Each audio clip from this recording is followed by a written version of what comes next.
With the expiration of the African Growth and Opportunity Act, as AGOA, many African exporters, especially in agriculture and light manufacturing, they could lose preferential access to the U.S. market, potentially undermining decades of progress in export diversification. Joining us now for this conversation, we have Professor Olabisi Kinkube, is the Purdy Crawford Chair in Business Law and Associate Professor of the Schulich School of Law at Dalhousie University in Canada. Great to have you on the show, sir. Good morning. Good morning, Ladi. Good to join you. Yeah, so in your opinion, which African economies and sectors are likely to be hit hardest by the removal of AGOA privileges, and how might they, respond, in your opinion, or how should they be responding now? Thank you very much. In terms of, AGOA, as you rightly said, said the stone, it's a 25-year bipartisan legislation, and it's given African markets, preferential access to U.S. economies. And so over the period of 25 years, countries like Kenya, South Africa, Lesotho, Ghana, Nigeria have all been very active in terms of particular types of exports to the U.S. market. If you pick Kenya, for example, Kenya's economy in terms of textile products, apparels has been top. The whole ecosystem has been built around that particular economy, not just in Kenya, but also in South Africa and Lesotho. You would recollect that when the U.S. tariffs came up some months ago, and Lesotho got 50%, we were all saying that's going to cripple the economy of such small Southern African country. But apart from Kenya, South Africa, and Lesotho, Nigeria as a country is also a participant. Nigeria exports oil quite significantly to the U.S. That's a sector that will have significant impact also with the expiration of September 30th, 2025 of the AGOA.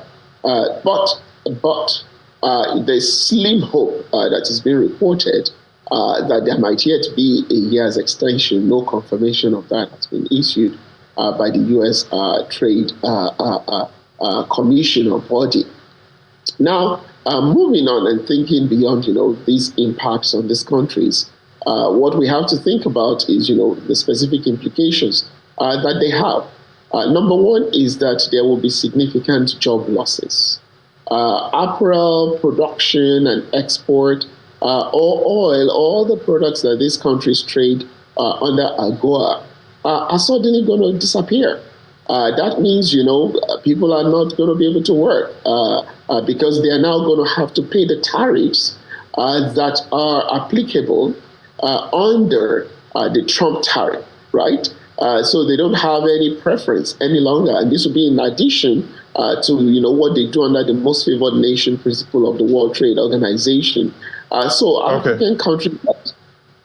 Right, yeah, definitely so much to expect there. And I'm wondering how this expiry of AGOA will accelerate or reverse efforts, towards industrialization. We're talking about Africa, industrializing. We also want, Africa to trade with Africa. So I'm wondering, is that the silver bullet, in case this expiry stays and we don't get a renewal? If Africa trades with Africa, is that a silver bullet, in your opinion? Well, there's a slim opportunity here to retool how we trade as countries. Trading with each other, certainly under the African Continental Free Trade Area Agreement, is one possibility. But as you know, in as much as that is now gradually kicking off under the Guided Trade Initiative regime, there's still a lot to be done with the rules of origin, which is now only recently, as I gather recently, seem to have been concluded. So there is opportunity there, but that will take time. But there is also the fact that there is the need to scale up beyond the export of primary products. We do have to climb up, the global value chain and think about additional means of, scaling up within the country so that the true export within African countries can be really meaningful. All right, definitely. We'll be looking out to see how we take advantage or get more disadvantage, from this. Thank you so much for coming on the show today. It was great having your perspective.